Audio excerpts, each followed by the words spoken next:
Alléluia. Le Seigneur est puissant. Nous célébrons sa mort et sa résurrection. Que chez toi, commence à dire Jésus, tu es puissant. Il est puissant, il est vaincu la mort. Alléluia. Le Seigneur est puissant. Jésus, tu es puissant. Amen. Le vainqueur de Laton. Tu déplaces les montagnes. Jésus, tu es puissant. Dis-le avec moi. Jésus, tu es puissant. Jésus, tu es puissant. Le vainqueur de la tombe. Le vainqueur de la tombe. Tu déplaces les montagnes. Tu déplaces les montagnes. Jésus, tu es puissant. Répète-le encore. Jésus, tu es puissant. Alléluia. Jésus, tu es puissant. Le vainqueur de la tombe. Le vainqueur de la tombe. Alléluia. Tu déplaces les montagnes. Jésus, tu es puissant. Nous crions fort. Triomphons le nom de Jésus. Nous avons la victoire dans le nom de Jésus. Le Christ le porte, le déclarons. Jésus, tu es puissant. Nous triomphons, alléluia. Triomphons le nom de Jésus. Nous avons la victoire dans le nom de Jésus. Le Christ le porte, le déclarons. Jésus, tu es puissant. Nous crions Jésus, Jésus, Jésus. Alléluia. Jésus, il est puissant, omnipotent, il est présent, il guérit les malades. Jésus, tu es puissant. Alléluia, alléluia, Jésus, Jésus. Jésus, tu es puissant. Omnipotent, tu es puissant. Tu déplaces les montagnes. Jésus, tu es puissant. Alléluia. Amen, amen, amen, amen, amen, amen, amen, amen. Il est puissant. Alléluia. Amen. Gloire à Jésus-Christ. Oui, la semaine dernière, nous fêtions le triomphe de notre Seigneur.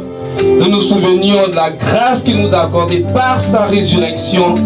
Et nous marchons toujours dans ce chemin. Ce dimanche 19 avril est toujours jour de célébration. Nous marchons dans les pas du Seigneur victorieux. Que Dieu vous bénisse dans vos différentes maisons. Nous allons commencer notre culte de ce dimanche par un temps consacré à dire merci à Dieu, un temps d'action de grâce. La Bible dit en 1 Thessaloniciens 5 au verset 18, rendez grâce en toutes choses, car c'est à votre égard la volonté de Dieu en Jésus-Christ. Rendons grâce à Dieu. Disons-lui toute notre reconnaissance. Prions.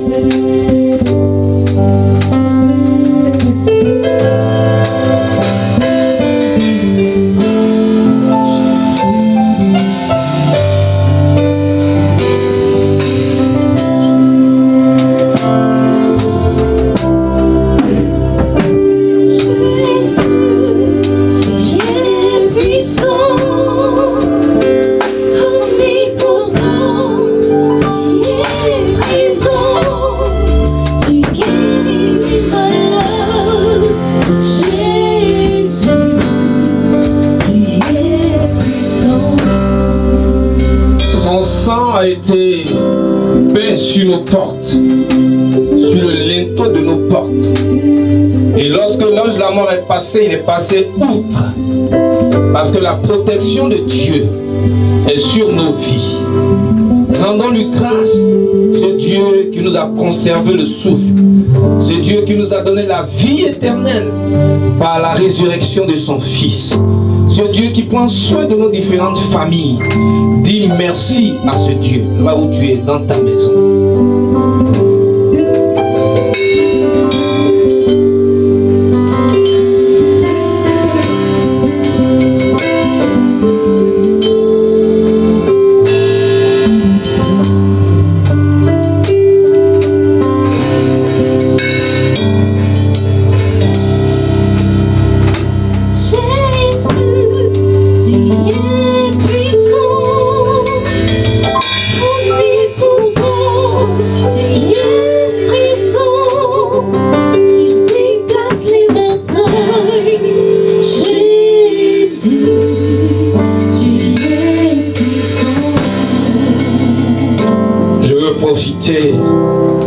Au nom de nous tous, pour faire la prière d'ouverture, pour introduire ce culte.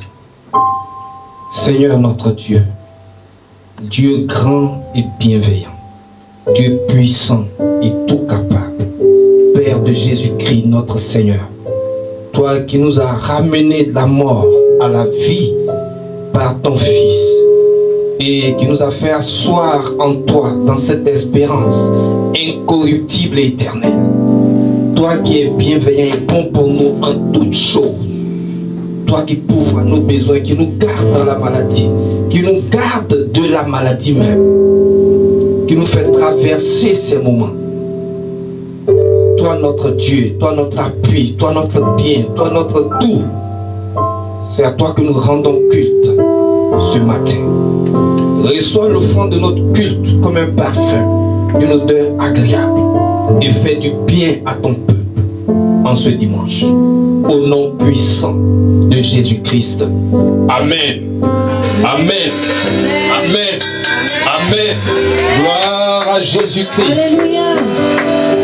Nous sommes toujours dans un esprit d'adoration, de célébration, de louange pour notre Dieu. Mais nous savons que notre Dieu est saint. Et pour venir en sa présence, il convient que nos cœurs soient justes et droits devant lui.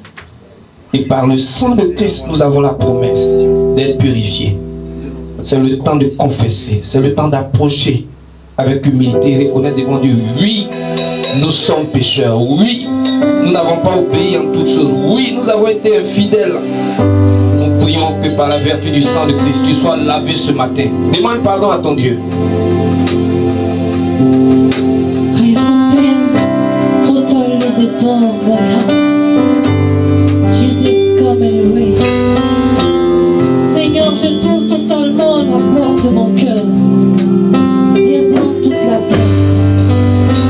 Oh Jésus, prends mon cœur.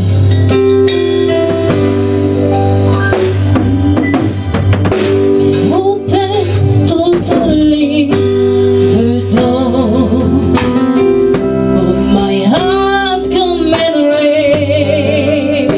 Oh, I open totally the door of my heart, come and reign. I belong to you presently. Make of my life what you want. I belong to you presently. Make of my life what you want. I have decided to follow you, to serve and honor you. I have decided to follow you, to serve and honor you. I have decided. Le psalmiste dit, lave-moi complètement de mon iniquité, car je reconnais mes transgressions. Et c'est ce que nous avons fait. nous reconnaissons que nous sommes faibles et sans force. Mais aussi Dieu promet qu'il nous relève et qu'il nous lave. Tu es lavé au nom puissant de Jésus-Christ. Tu es pardonné au nom puissant de Jésus-Christ. Seigneur, je t'ouvre totalement la porte de mon cœur, viens régner. Je t'ouvre totalement la porte de mon cœur, viens régner. Je suis à toi, je suis à toi. À présent, fais de ma vie ce que tu veux. Seigneur, je suis à toi. À présent, fais de ma vie ce que tu veux. Je suis à toi.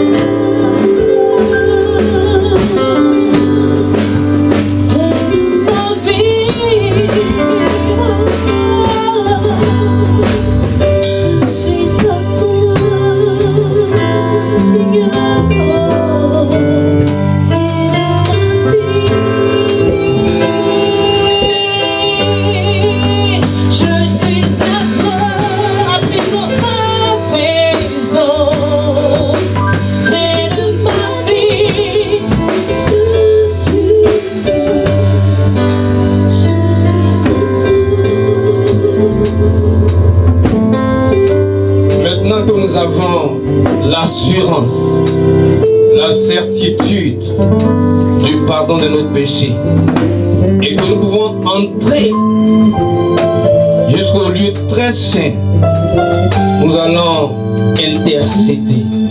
Nous allons parler à Dieu de nos frères, des sujets qui nous touchent, qui nous préoccupent. C'est un temps d'intercession et de prière. Nous allons commencer par prier pour les familles de l'Église. Que cette situation soit pour chacune de ces maisons une occasion de réveil au sein des familles. Oui, Dieu peut se servir de n'importe quelle situation pour nous emmener à réaliser le besoin de lui dans nos maisons. Que cette occasion puisse donner à chaque famille de se recentrer sur Christ, de s'attacher à la parole, à la prière. Prions pour les familles. Prions que Dieu nous aide.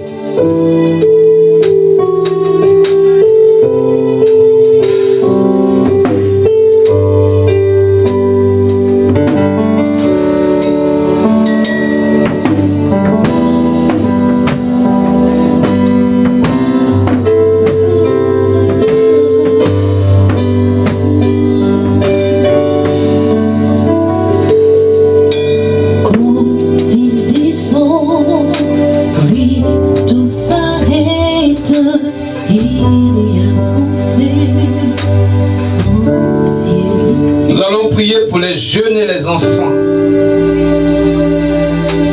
Les gens disent dans le monde l'oisiveté est la mère des vices.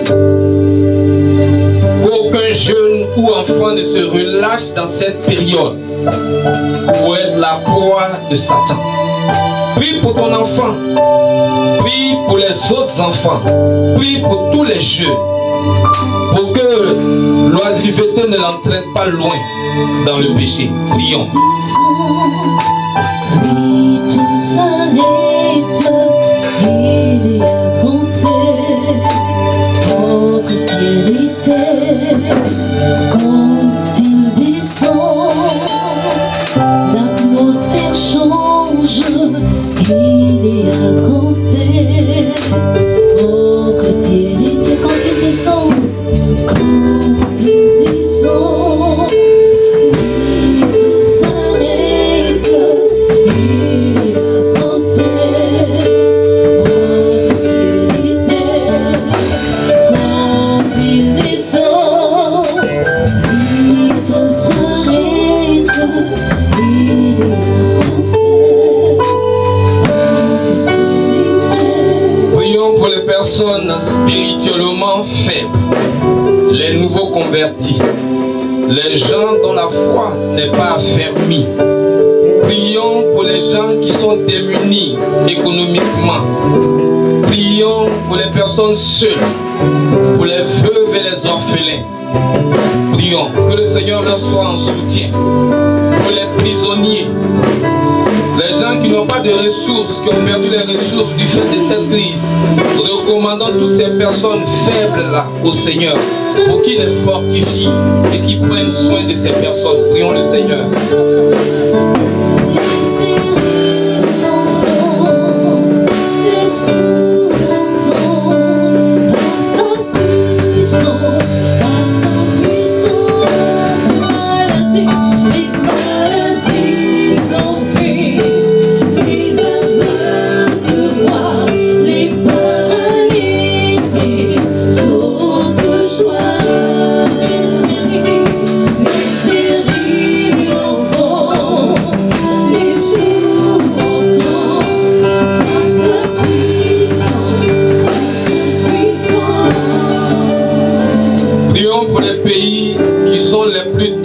Touchés. Je pense à l'Italie, à l'Espagne, à la France, à l'Iran ou aux États-Unis.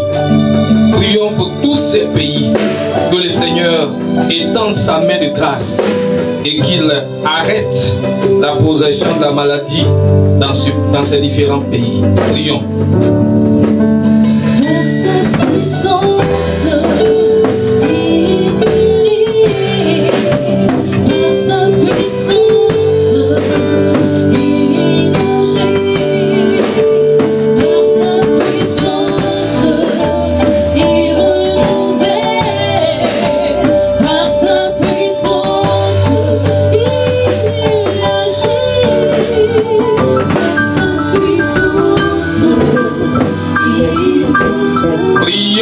Contrer les projets sataniques et diaboliques qui sont cachés derrière toutes ces souffrances. De là où tu es, lève-toi et combat pour faire échec aux œuvres de l'ennemi, à ses projets contre la vie des hommes. Prie le Seigneur. Il transforme par sa puissance.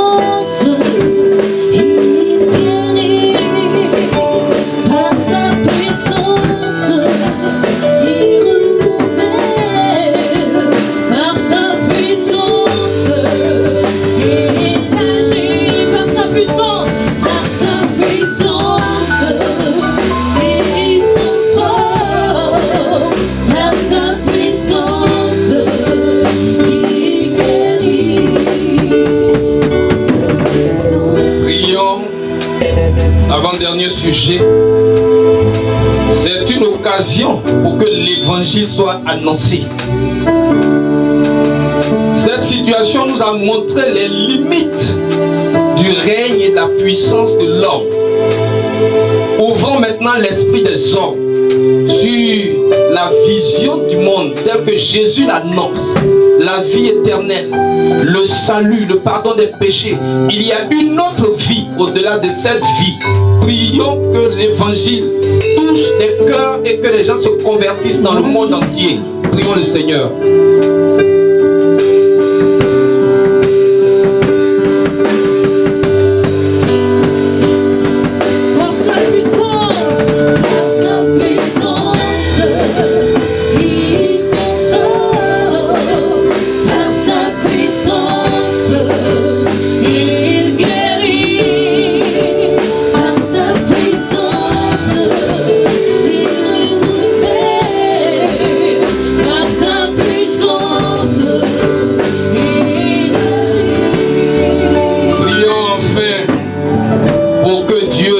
Main puissante arrête cette maladie sur toute la terre.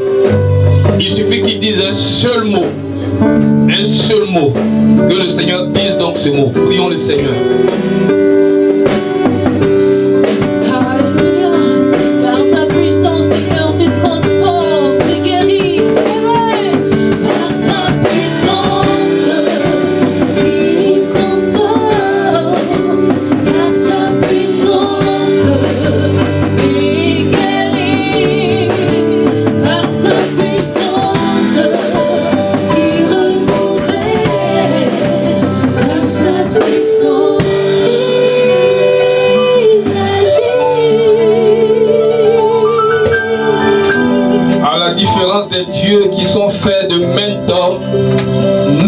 notre Dieu, il entend la prière.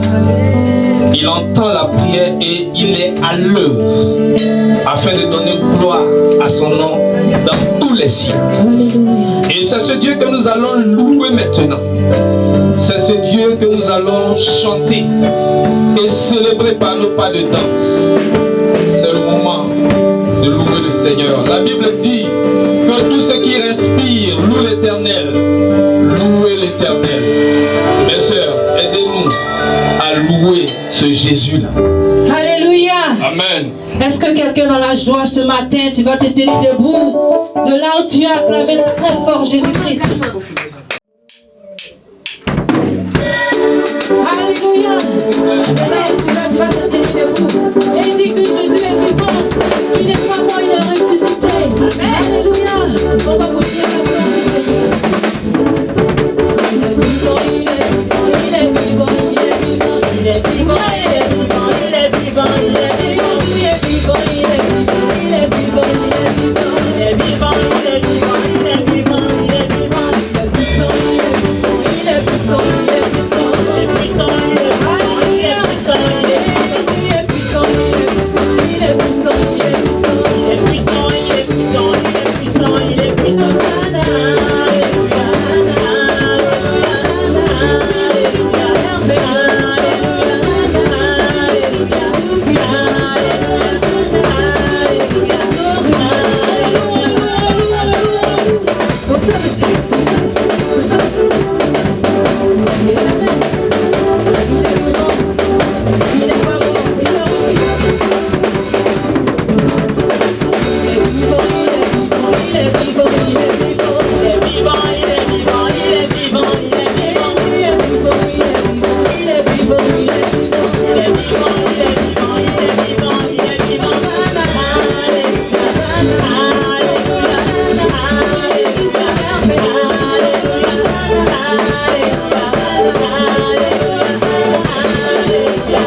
Donne-nous un amen. Gloire à Dieu. Dans le livre d'Apocalypse, au chapitre 4, je lis le verset 10 et le verset 11. Les 24 vieillards se prosternent devant celui qui est assis sur le trône. Ils adorent celui qui vit au siècle des siècles et jettent leur couronne devant le trône en disant: Tu es digne, notre Seigneur et notre Dieu, de recevoir la gloire, l'honneur et la puissance, car tu as créé toutes choses et c'est par ta volonté qu'elles existent et qu'elles ont été créées. Il est digne de recevoir l'adoration et la louange. Donnons-lui donc l'adoration.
des siècles, immortel, invisible, seul Dieu, soit honneur et gloire au siècle des siècles.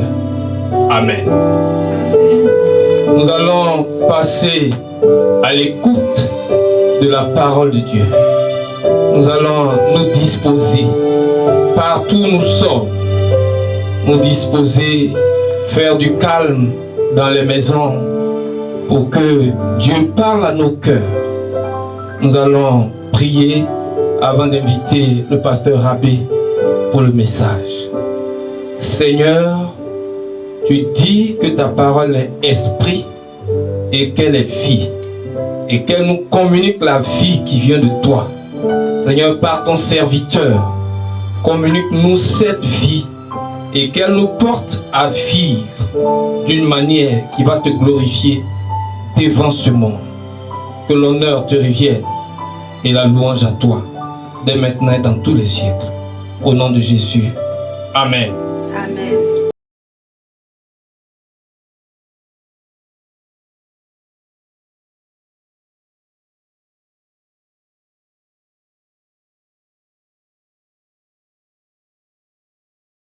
Je vous salue dans le précieux nom de notre Seigneur Jésus-Christ de Nazareth. Nous sommes là ce dimanche 19 avril, dans le cadre toujours de notre culte dominical, pour pouvoir louer le Seigneur, pour pouvoir le célébrer. Et j'aimerais commencer, pour ne pas dire continuer le message du dimanche passé, par un chant que vous connaissez tous certainement, pour les anciens chrétiens, si je peux m'exprimer ainsi. Le chant dit « Jésus est ressuscité, il est vraiment ressuscité ». Jésus est ressuscité, vraiment ressuscité. Mon Dieu est ressuscité, vraiment ressuscité. Satan, où est ton pouvoir? Alléluia. Démon, où est ton pouvoir? Alléluia. Amen. En tout cas, c'est un chant que nous chantions quand nous allons dans les campagnes d'évangélisation et les démons s'enfuyaient pour montrer que Jésus est vraiment ressuscité. La résurrection du Christ Jésus est très très importante, elle est cardinale, c'est le cœur de l'évangile. Et je vous l'ai dit le dimanche passé. Aujourd'hui, nous allons aborder d'autres points. Mais avant d'arriver là, j'aimerais donner une autre illustration encore pour montrer l'importance et la valeur de la résurrection de notre Seigneur Jésus-Christ. C'est une histoire qui s'est passée en Russie, au moment où on persécutait les chrétiens, au moment où on se moquait des chrétiens et tout cela. Il est arrivé qu'un professeur d'université a commencé à enseigner à des étudiants dans un amphithéâtre. Il donnait des raisons valables du fait que le fait de croire en la résurrection de Jésus-Christ, c'était de la folie, c'était des hérésies. Ce n'est pas vrai. Il a argumenté devant des étudiants qui étaient vraiment séduits par ce qu'il était en train de dire. Et quand il a fini son discours pour attaquer la résurrection du Seigneur Jésus-Christ, il y avait là un prêtre orthodoxe qui a demandé quelques minutes pour pouvoir parler. On lui a dit, bon, tu as droit seulement à 5 minutes. Il dit, non, je n'ai pas besoin de 5 minutes. Juste 5 secondes. Et ce prêtre est venu devant la foule et a dit, Jésus a ressuscité. Et tous les étudiants ont répondu, il est vraiment ressuscité. Vous vous imaginez un peu la confusion de ce professeur qui pensait que par ses enseignements, il allait troubler la foi de tous ceux qui étaient là. Juste en 1 seconde, quand on a dit Jésus est ressuscité, tous ceux qui devaient être embrouillés par leur foi ont répondu, il est vraiment ressuscité. Je veux croire que nous croyons tous ensemble que Jésus est vraiment ressuscité. La semaine passée, nous avons vu que un des bienfaits de la mort et de la résurrection du Seigneur Jésus-Christ, c'est que la mort n'est pas la fin. Et que la résurrection de notre Seigneur Jésus-Christ nous montre que nous sommes dans la vraie religion, que nous suivons le véritable, le vrai. Nous n'avons pas besoin donc d'aller dans d'autres mouvements syncrétiques, nous n'avons pas besoin de chercher d'autres mouvements, d'autres églises, d'autres religions, non. Nous sommes dans la vraie religion avec le Seigneur Jésus-Christ par sa résurrection. La résurrection du Seigneur Jésus-Christ montre aussi que Christ est le Fils de Dieu. Il a la nature divine. Il n'est pas juste un prophète, mais il est réellement le Fils de Dieu. Et aussi le fait que par sa résurrection, le Christ nous a pardonné tous nos péchés. Et que par sa résurrection, nos péchés ont été effacés devant Dieu. Et que nous n'avons plus besoin d'avoir une conscience coupable devant Dieu. Nous pouvons entrer dans la communion avec Dieu en paix. Nous allons continuer aujourd'hui avec d'autres points. 5 points que nous allons partager, toujours par rapport aux bienfaits, aux bénéfices de la résurrection de notre Seigneur Jésus-Christ. Un des bénéfices de la résurrection de notre Seigneur Jésus-Christ, c'est que le Seigneur Jésus-Christ, par sa résurrection, nous procure une présence continuelle. Je répète, le fait que Jésus-Christ soit ressuscité d'entre les morts, il nous assure une présence continuelle. Ça veut dire quoi? Dans Matthieu chapitre 28, verset 19 à 20, il a dit: voici, je suis avec vous tous les jours jusqu'à la fin du monde. Je suis avec vous tous les jours jusqu'à la fin du monde. Cela est très important. Un des plus grands maux de notre société, une des plus grandes maladies de notre société, c'est que les gens vivent seuls. Ils sont seuls, ils se sentent abandonnés, et d'autres même parce qu'ils n'ont plus d'espoir, vont jusqu'à se donner la mort. Parce qu'ils vivent seuls, ils n'ont pas de soutien, ils n'ont pas d'appui. Et il y a un Français qui disait, la plus grande pauvreté, c'est d'être seul. Parce que quand on est seul, c'est vraiment terrible, c'est vraiment difficile. Ce n'est pas aisé. Et les disciples, sachant que Jésus allait partir, lorsque Jésus-Christ partait, ils ne voulaient pas. Parce qu'ils allaient se sentir abandonnés d'après eux. Et c'est pourquoi ils ne voulaient pas croire du tout à la mort et à la résurrection du Seigneur Jésus-Christ. Mais Jésus-Christ leur a dit, je suis avec vous tous les jours jusqu'à la fin du monde. Oui, le Seigneur Jésus est avec nous tous les jours jusqu'à la fin du monde. Par sa résurrection. Nous devons expérimenter sa présence continuelle. Sa présence continuelle. Que nous soyons seuls, que nous soyons en groupe, nous devons savoir que Christ est là. On peut se sentir même seul souvent. Même dans une foule de beaucoup de personnes, de plusieurs personnes, de centaines de personnes, on peut se sentir seul. Mais par la résurrection du Seigneur Jésus-Christ, il nous assure sa présence. Il nous assure sa présence. Dans la Bible, dans le livre de Luc, chapitre 24, verset 32, on voit effectivement les disciples du Seigneur Jésus-Christ qui étaient en train de partir sur la route d'Emmaüs. Ils se sont sentis seuls, mais quand Jésus-Christ est venu, ils ont commencé à expérimenter la joie de la présence du Seigneur Jésus-Christ. Et vous le savez bien, depuis quelque temps, je traverse des moments difficiles dans ma vie, à la suite du décès de mon épouse. Et souvent, je me sens certainement seul. Mais en me rappelant ce que Christ a dit dans sa parole, que je ne t'abandonnerai pas, je ne te laisserai pas, je suis avec vous, je suis avec toi. Cela me rassure, cela me réconforte.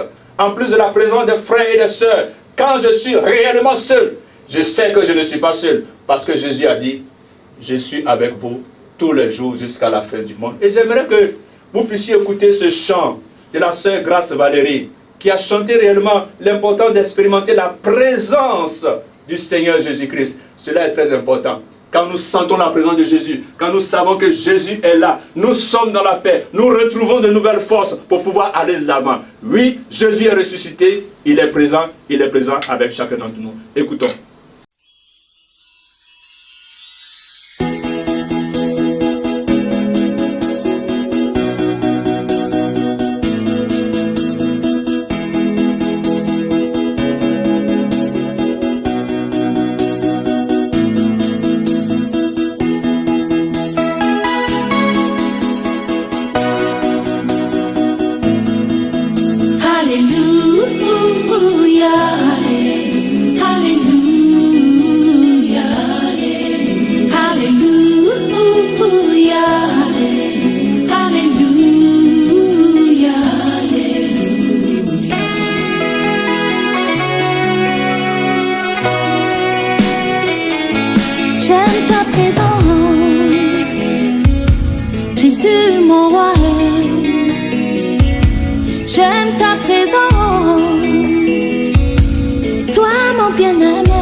Je suis mon bien-aimé.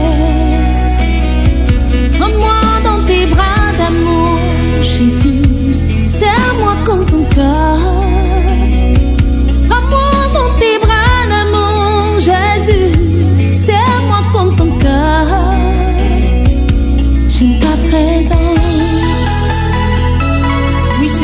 J'aime ta présence. J'aime ta présence, Seigneur, elle me fait du bien. Oh, j'aime ta présence, Papa, elle me rassure. J'aime ta présence, elle me fait du bien. Oh, j'aime ta présence, Seigneur, elle me rassure. Voilà, donc nous venons de voir donc une des raisons, un des bienfaits de la résurrection de notre Seigneur Jésus. Ne vous sentez plus seul, expérimentez la présence continuelle de Jésus. La présence effective du Seigneur Jésus. Ce n'est pas une présence simplement mentale comme ça, mais une présence effective. Vous la sentez dans votre vie qu'il est là parce qu'il a dit que je suis avec vous tous les jours jusqu'à la fin de ce monde. Un autre bienfait de la résurrection de notre Seigneur Jésus, qui est très important, c'est que le fait que Jésus-Christ soit ressuscité d'entre les morts nous donne la force morale contre le mal. Le fait que Jésus-Christ soit ressuscité d'entre les morts, nous avons une force morale contre ce qui est mauvais. Nous avons lu dans le livre de Romains, chapitre 7, verset 18, ce que l'apôtre Paul a dit de sa nature, la nature humaine. Romains, chapitre 7, verset 18. Ce qui est bon, je le sais, n'habite pas en moi, c'est-à-dire dans ma chair. J'ai la volonté et maintenant le pouvoir de faire le bien. Chers frères, nous avons besoin de force et de force surnaturelle pour vaincre le mal qui est attaché à nous. Nous n'avons pas la force en nous-mêmes pour faire ce qui est bien. L'apôtre Paul l'a dit. Il veut faire le bien, mais il ne peut pas faire le bien. Il y a une faiblesse morale en chacun de nous. Et tous nos efforts pour éradiquer cela, pour enlever cela de notre corps, ne pourra jamais réussir. Je répète, ce mal que nous avons en nous ne pourra pas être enlevé, ne pourra pas être éradiqué jusqu'à ce que nous mourions sur terre. Et c'est dans ce sens-là que la résurrection de notre Seigneur Jésus-Christ vient pour nous aider. Lorsque nous passons par des périodes de tentation, lorsque nous passons par des périodes où le péché semble nous environner, où le péché semble nous engloutir, parce que Jésus est ressuscité, nous savons qu'il prend notre faiblesse pour pouvoir avoir la victoire sur le mal. De quelle manière? L'apôtre Paul pouvait dire encore, je puis tout par celui qui me fortifie. Je puis tout par celui qui me fortifie. Dans Philippiens chapitre 4, verset 13. Et une chose encore très importante dans Éphésiens que nous allons lire, Éphésiens chapitre 1, verset 19 à 20, c'est un passage extraordinaire pour ceux qui passent par des tentations qui pensent souvent être trop fortes pour eux à réclamer. Éphésiens chapitre 1, verset 19 à 20. Et quelle est envers nous qui croyons l'infinie grandeur de sa puissance, se manifestant avec efficacité par la vertu de sa force. Il a déployé en Christ, en le ressuscitant des morts et en le faisant asseoir à sa droite dans les lieux célestes. Alléluia. Si vous lisez bien ce passage, le passage dit que la même puissance qui a enlevé la pierre devant le tombeau de Jésus, la même puissance qui a ressuscité Jésus-Christ d'entre les morts, la même puissance, Dieu nous la donne. Il la déploie en nous. Alléluia. Que c'est merveilleux. C'est une promesse extraordinaire. Si la puissance de la résurrection du Seigneur Jésus-Christ est à notre disposition, comment est-ce que nous pouvons encore vivre dans le péché, être dominés par le péché? Ce n'est pas possible. À moins que nous ne puissions pas réclamer cette puissance-là. À moins que nous ne puissions pas faire appel à Dieu pour que cette puissance-là puisse se manifester lorsque nous passons par des difficultés, lorsque nous passons par des épreuves, lorsque la tentation, le péché nous environne. Nous pouvons faire appel à la puissance de la résurrection de notre Seigneur Jésus-Christ, afin qu'il puisse nous secourir, il puisse nous aider. Et c'est pourquoi Paul pouvait dire encore dans Romains chapitre 8, verset 37, nous sommes plus que vainqueurs. Nous ne sommes pas seulement des vainqueurs, mais nous sommes plus que vainqueurs par le Christ. Et l'apôtre Paul a dit encore dans 1 Corinthiens 10, 13, qu'aucune tentation nous est parvenue qui soit au-delà de nos forces. Mais avec la tentation, Dieu nous donnera une porte ouverte pour sortir victorieux. Oui, il nous donnera cette porte ouverte si nous l'invoquons. Si nous invoquons sa puissance de résurrection, pour que dans l'épreuve, pour que dans la tentation, pour que face au péché, la puissance de la résurrection se manifeste, cette porte ouverte que Dieu nous donne, quand l'épreuve est au-delà de nos forces, se manifeste par la puissance de Jésus-Christ qui vient, par sa résurrection, nous secourir, nous aider. C'est vrai, ce n'est pas facile, mais c'est une réalité de croire que la puissance de la résurrection de notre Seigneur Jésus-Christ est à notre disposition. La puissance de la résurrection du Seigneur Jésus-Christ est à votre disposition. Nous devons avoir recours à cette puissance-là afin que Dieu puisse nous soutenir et que nous puissions mener une vie victorieuse sur cette terre. Le 7e point que j'aimerais partir, c'est que la résurrection du Seigneur Jésus-Christ nous donne la joie. Et j'avais brossé cela tout de suite. Nous sommes dans une période environnée par cette maladie, par cette pandémie, où on ne peut plus se réjouir. On ne peut plus être vraiment en joie. On semble être triste, tout le monde semble être triste. Mais frères et sœurs, nous en tant que chrétiens, qui sommes la lumière de ce monde, qui sommes le sel de ce monde, nous devons marquer la différence. Pas que nous négligeons, pas que nous minimisons le mal qui est là, mais par le fait que nous croyons en celui qui est ressuscité. Nous savons que nous pouvons dépasser cette épreuve-là.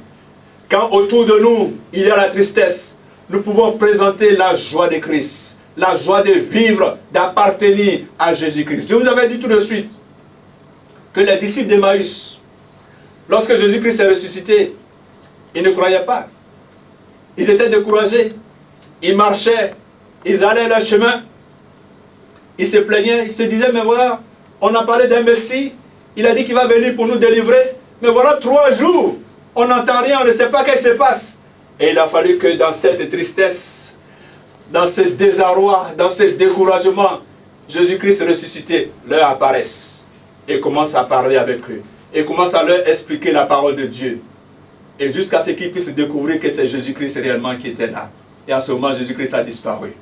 Pour dire quoi? Que Jésus-Christ est là pour donner par sa présence la joie. Et ils ont dit eux-mêmes, ces disciples d'Emmaüs, est-ce que notre cœur ne brûlait-il pas au-dedans de nous-mêmes lorsque nous expliquait les Écritures? Alléluia. Est-ce que notre cœur ne brûlait pas autour de nous, en nous, lorsqu'il nous expliquait les Écritures? Ils étaient vraiment contents.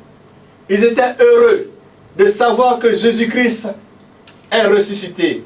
Ils étaient contents de savoir que Jésus-Christ est là et il marche avec eux. Il ne les a pas abandonnés. Il marche avec eux. Donc c'est très important, frères et sœurs.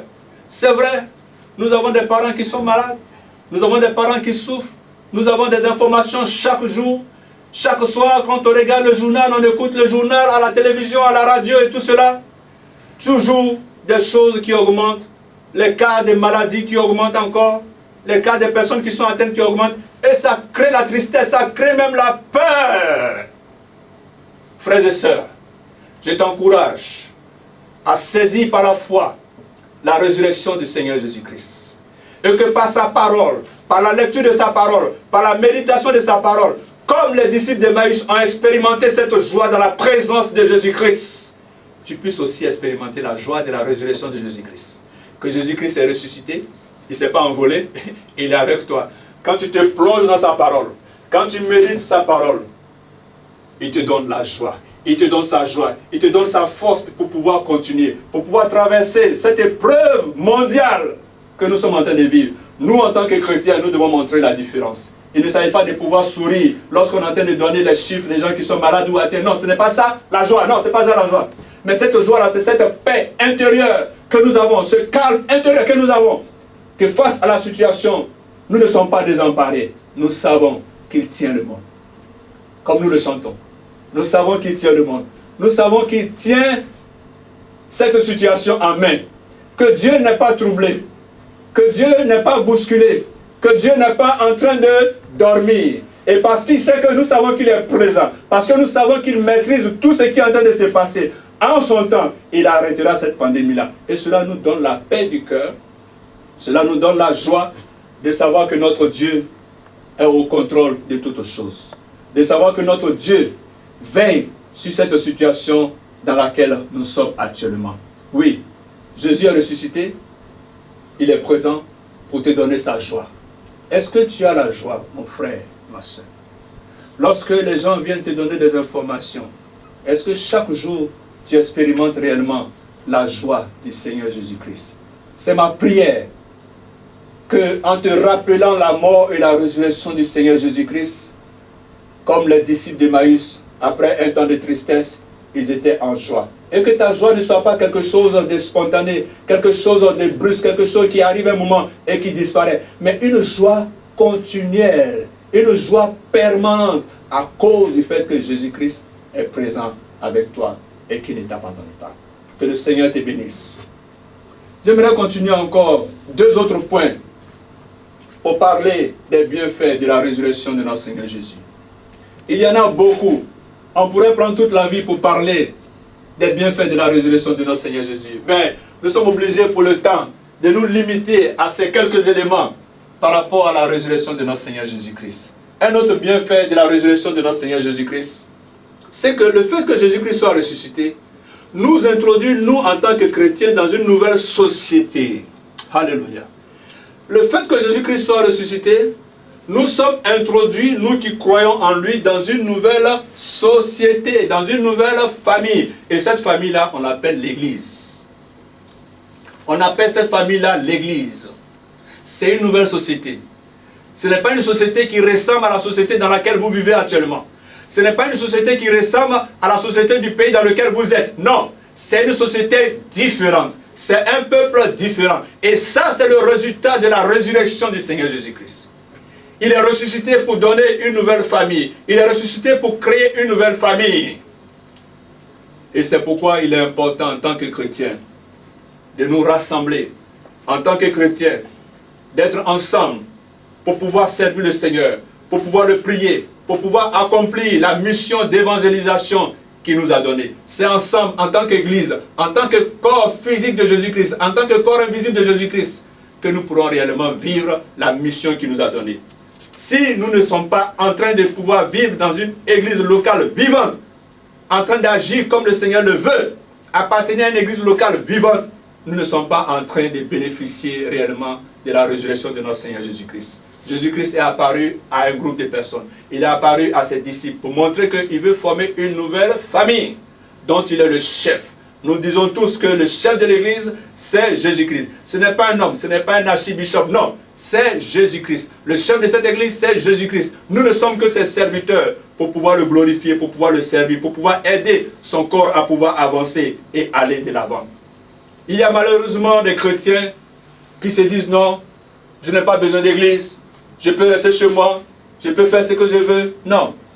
C'est vrai que dans cette situation que nous traversons actuellement, notre temple est fermé. Mais l'église, ce n'est pas un bâtiment. L'église, c'est là où vous êtes actuellement. Là où 2 ou 3 sont assemblés. Et cette interdiction que nous avons actuellement de pouvoir nous réunir dans un temps pour pouvoir célébrer le Seigneur va s'arrêter. Il va falloir que nous revenions ensemble pour que ensemble, de façon visuelle, de façon pratique, nous puissions célébrer le Seigneur. Nous puissions le louer, nous puissions le magnifier. Et c'est pourquoi il est important d'être fidèle à sa communauté. Il est important d'être fidèle à son église locale. Cela montre que tu as compris que Jésus-Christ, quand il est ressuscité, il est en train de former une famille, il forme une famille, et que tu appartiens à une famille. Elle est invisible sur le plan mondial, mais elle est visible de façon locale. Tu dois t'attacher à une communauté vivante, où la parole de Dieu est prêchée, où l'évangile est prêché, où la parole de Dieu apporte la délivrance, la restauration dans les cœurs, où l'enseignement biblique est promu chaque fois. Il est important, mon frère, de pouvoir fréquenter une église où la parole de Dieu est prêchée. Ne prenons pas le malin désir souvent de dire non, je n'ai pas besoin d'aller à l'église, je n'ai pas besoin de pouvoir me joindre à d'autres frères. Non, il faut le faire parce que cela fait partie réellement des signes que Jésus-Christ est ressuscité et que c'est un bienfait pour toi. Sinon, tu n'es même pas chrétien. Si tu ne crois pas à la nécessité d'appartenir à une église locale et de t'y impliquer réellement pour servir celui qui est le chef, Jésus-Christ, tu n'es même pas chrétien. Tu n'es pas chrétien. Parce que Jésus-Christ n'est pas là pour donner un salut individuel pour qu'on puisse vivre une vie individuelle. Non. C'est une vie communautaire. Et c'est dans la communauté que l'Esprit de Dieu, quand nous l'invoquons, se manifeste pour pouvoir nous utiliser pour le servir efficacement. Le dernier point que j'aimerais partager avec vous, c'est que la résurrection du Seigneur Jésus-Christ nous garantit notre propre résurrection. Alléluia. Le fait que Jésus-Christ soit ressuscité nous garantit, nous donne l'assurance que nous aussi, nous allons ressusciter un jour. Dans Jean chapitre 14, verset 12, le Seigneur Jésus-Christ a dit à ses disciples, je vais vous préparer une place, n'est-ce pas? Je vais au ciel, je vais vous préparer une place. Mais c'était une simple parole. Aussi longtemps qu'elle était là comme cela, je vais vous préparer une place.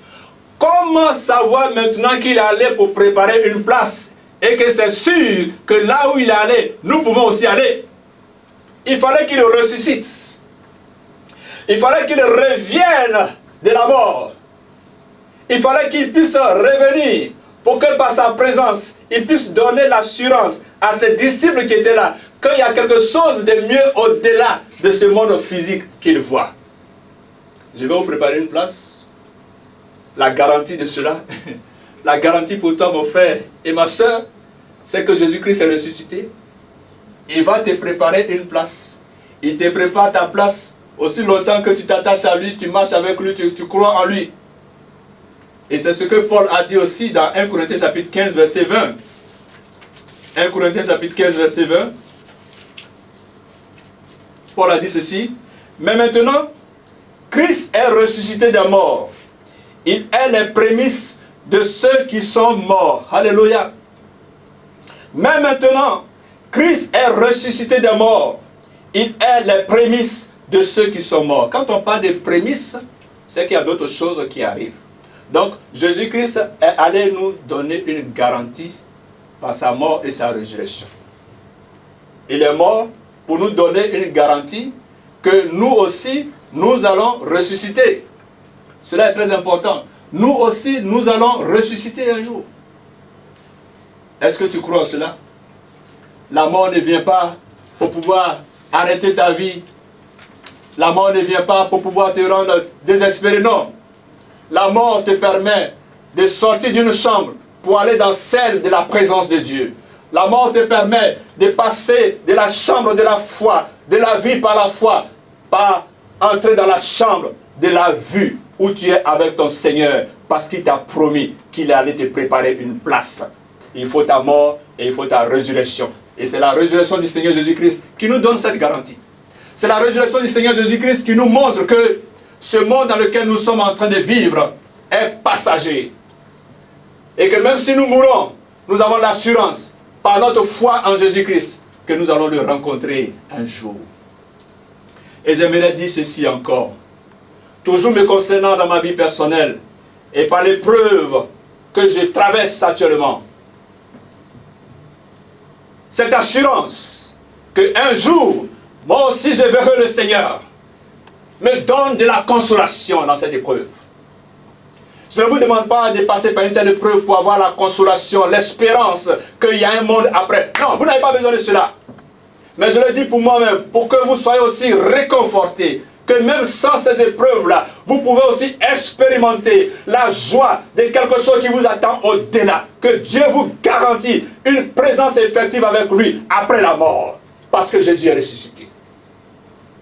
Oui, je suis consolé parce que je sais que celle qui était mon épouse ne viendra pas avec moi. Mais moi j'irai vers elle autant que Dieu aura décidé. Cela me réconforte. Cela me console. En plus des prières, en plus du soutien social, matériel que je reçois des frères et sœurs d'ici et d'ailleurs. Est-ce que tu as cette assurance qu'un jour si tu meurs, que si aujourd'hui tu dois mourir, est-ce que tu as cette assurance que tu vas dans la présence de Dieu, que tu vas ressusciter, que Jésus-Christ t'a garanti une place? Est-ce que tu as cette assurance? C'est ma prière que tu puisses avoir cette assurance. C'est ma prière que Dieu puisse t'aider réellement dans ta foi à avoir cette assurance. Effectivement, c'est autant de bienfaits que le Seigneur Jésus-Christ nous donne lorsque il est ressuscité. Sa résurrection n'est pas une fête d'un événement, d'un jour. Non, ce n'est pas une fête. Pour qu'on puisse la reporter à l'année prochaine. Ce n'est pas Pâques-nous, non. Pâques-nous, ce n'est pas la résurrection de Jésus-Christ. Ça, c'est une autre fête culturelle. Mais la résurrection du Seigneur Jésus-Christ, c'est quelque chose que nous expérimentons aujourd'hui même. Aujourd'hui, tu peux expérimenter la résurrection du Seigneur Jésus-Christ si tu crois en lui. Si tu crois en lui, toi qui m'écoutes, toi qui me regardes actuellement, si tu n'as pas encore donné ta vie à Jésus-Christ, par sa résurrection, tu peux expérimenter la Pâque aujourd'hui. Tu n'as pas besoin d'attendre une semaine, tu n'as pas besoin d'attendre l'année prochaine pour pouvoir expérimenter la Pâque, la résurrection du Seigneur Jésus-Christ. Tu peux l'expérimenter maintenant. Et je prie que ces paroles que tu entends, Dieu te les communique encore. Toi qui n'as pas encore fait la paix avec Dieu. Que Dieu puisse imprimer ces paroles dans ton cœur. Et toi qui as cru en Jésus-Christ, que ces bienfaits qui ont été relatés pendant ces 2 semaines soient des moyens pour toi d'exprimer une nouvelle adoration à Dieu. Que la mort, ce n'est pas la fête. Que tu es dans le vrai avec Jésus-Christ qui est ressuscité. Que Jésus est réellement le Fils de Dieu. Il est Dieu. Que tes péchés sont pardonnés pour l'éternité. Que Jésus-Christ, par sa résurrection, te procure une présence continuelle. Il est avec toi. Il marche avec toi chaque jour. Il n'y a pas un jour où il est absent. Il est avec toi. Il te donne la force, par sa résurrection, de pouvoir vaincre le péché. Il te donne aussi la joie de pouvoir être chrétien. Que tu n'es pas un homme pour pouvoir être triste, mais tu es un homme pour pouvoir vivre dans la joie. La résurrection du Seigneur Jésus-Christ t'introduit dans une famille. Est-ce que tu te sens réellement membre d'une famille chrétienne, d'une église? Je ne dis pas d'un bâtiment, parce que nous ne sommes plus dans les bâtiments, mais nous ne sommes pas dans les bâtiments. Ce n'est pas ça l'église. Est-ce que tu es connecté réellement à l'église locale à laquelle tu appartiens? C'est ça les bienfaits aussi de la résurrection du Seigneur Jésus-Christ. Et enfin, la résurrection du Seigneur Jésus-Christ nous garantit, nous donne un tampon, une assurance que quand je vais mourir, je vais aussi rencontrer Jésus-Christ. Quand je vais mourir, je vais ressusciter. Parce que Jésus-Christ est passé par là. Que le Seigneur nous bénisse. Et je prie que le Seigneur vous fortifie. La résurrection du Seigneur Jésus-Christ, je pourrais en parler davantage encore. Mais comme nous sommes dans un temps de repos actuellement, avec ces oreilles qui changent par-ci, par-là. Oh, j'ai lu un livre d'où j'ai tiré certains enseignements. Le jour où la mort est morte. Le jour où la mort est morte. Le jour où la mort a eu son acte de décès, c'était à la résurrection du Seigneur Jésus-Christ. Bon, le livre en anglais, hein, mais si vous avez l'occasion de le lire, ça va vous aider encore à vous imprégner davantage des bienfaits de la résurrection du Seigneur Jésus-Christ. Il est ressuscité. Et je vous encourage, comme je l'ai dit autrefois, on peut dire tout ce qu'on veut de la foi chrétienne. Mais si quelqu'un va pour attaquer la résurrection du Seigneur Jésus-Christ, je vous encourage à vous apprêter à pouvoir défendre votre foi bec et ongle réellement. Parce que si on vous enlève la résurrection du Seigneur Jésus-Christ, vous n'existez plus. Vous n'êtes pas un chrétien. Vous ne valez rien du tout. C'est pourquoi c'est le cœur de l'évangile. C'est le cœur de l'évangile. Que ces quelques paroles qui ont été données pendant ces 2 semaines nous aident. C'est ma prière. Et j'ai prêché, j'ai parlé de ces 2 semaines des bienfaits de la résurrection de Jésus-Christ, de la résurrection du Seigneur Jésus-Christ, parce que je suis passionné par cela. Je sais que réellement je dois m'accrocher au fait que Jésus-Christ est vivant. Il est vivant. Il n'est pas resté dans le tombeau. Il est vivant. Alléluia, Alléluia, Jésus est ressuscité. Alléluia, Alléluia, il est vraiment ressuscité. Alléluia, Jésus est ressuscité. Alléluia, Jésus est ressuscité. Alléluia, Alléluia, Jésus est ressuscité. Oui, il est ressuscité. Que le Seigneur nous bénisse dans nos familles. Et que ce dimanche 19 avril, nous puissions dans l'adoration le bénir, le célébrer au nom de Jésus-Christ. Amen.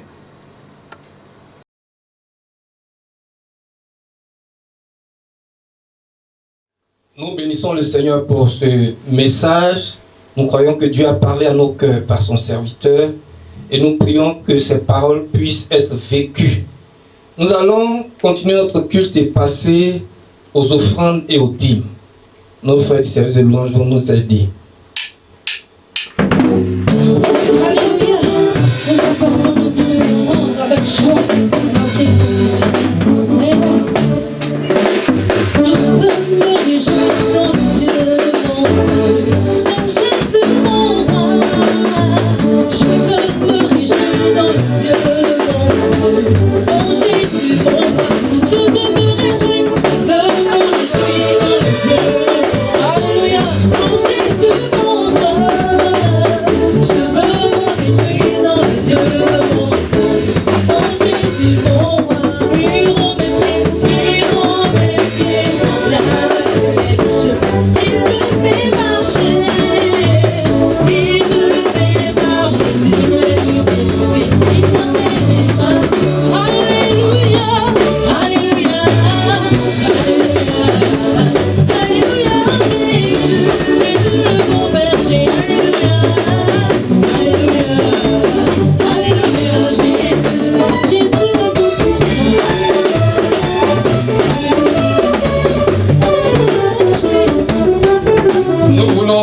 Avant que notre sœur Madame Goliti ne prie, rappelez que des numéros Mobile Money existent qui défilent actuellement au bas de l'écran pour que vous puissiez faire vos offrandes et vos dîmes. Mais la possibilité est laissée aussi à ceux qui ne peuvent pas utiliser ce moyen de venir à l'église les mardis, les vendredis. Les pasteurs sont là, les mercredis aussi. Vous passerez pour faire vos offrandes physiquement et vos dîmes physiquement.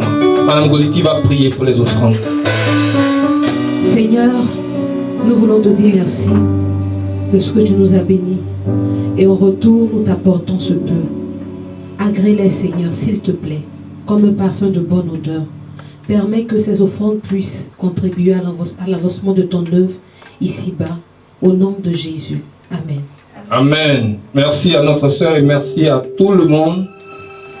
Nous allons passer aux annonces avant d'appeler le pasteur Abbé pour la prière de clôture, la prière finale. Pour les annonces, nous voulons juste rappeler que l'Église continue son service et ses activités normalement. À part le fait que désormais on fait tout en ligne, les réunions du mardi soir, les réunions du vendredi soir ont toujours lieu et aux mêmes heures. Voilà, nous voulons simplement aussi encourager chaque frère, chaque sœur, là où il est dans son quartier, à être le prolongement de l'Église auprès de tous ceux qui, pour une raison ou une autre, n'ont pas encore part à ce que nous faisons, soit parce qu'ils n'ont pas de téléphone Android, ou bien parce qu'ils ne savent pas manipuler ces choses, ces moyens-là. Nous voulons que vous soyez le prolongement de l'Église, soit pour visiter, soit pour encourager. Mais signalez-nous aussi toutes ces personnes isolées pour que nous puissions voir dans quelle mesure nous pouvons les impliquer ou bien les intégrer dans tout ce qui est en train de se faire actuellement. Voilà. Que vraiment le Seigneur nous soit en aide partout où nous sommes, pour que nous puissions continuer à le servir malgré la situation. Et nous croyons de tout notre cœur que très bientôt, il va y mettre un terme et nous permettre de nous retrouver. Nous allons appeler maintenant, comme je l'ai dit, le pasteur Abbé pour la prière de clôture. Je vous remercie, chers frères et sœurs, pour ce que vous avez mis une attention particulière pour suivre ces 2 dimanches de Pâques, ce message sur les bienfaits de la résurrection de notre Seigneur Jésus. Avant de prier pour terminer, je vous encourage à pouvoir réfléchir sur ces différents points et qu'ils soient des objets, des moyens pour pouvoir adorer le Seigneur, pour pouvoir louer le Seigneur, pour pouvoir le bénir, parce que réellement il est ressuscité. Alléluia. Nous prions le Seigneur. Notre Dieu et notre Père, nous voulons en ce jour encore te remercier. Nous voulons en ce jour encore te bénir pour l'assurance que tu nous donnes de ta résurrection, pour l'assurance que tu nous donnes de ta présence, pour l'assurance que tu nous donnes de ce que nous pourrons un jour te rejoindre aussi, Seigneur mon Dieu, après notre mort. Pour l'assurance que tu nous donnes, que nous allons revoir ceux qui ont cru en toi et qui nous ont précédés, Seigneur. Pour l'assurance que nous avons, Seigneur, que nos péchés sont complètement pardonnés. Que ton nom soit béni, Seigneur. Puisse ces paroles nous aider, Seigneur, à t'adorer, à te louer, à te servir avec joie, malgré la situation qui nous entoure, des difficultés sanitaires, Seigneur. Que ta présence, Seigneur mon Dieu Tout-Puissant, nous réconforte, nous fortifie, Seigneur. Merci de bénir chacun de tes enfants. Merci de bénir chacune des familles de cette église et d'autres personnes qui vont regarder, Seigneur mon Dieu Tout-Puissant, ce message encore, Seigneur. Que ton nom soit loué. Reçois la gloire d'éternité en éternité. Au nom de Jésus, notre Seigneur Sauveur. Amen. Puissant, alléluia.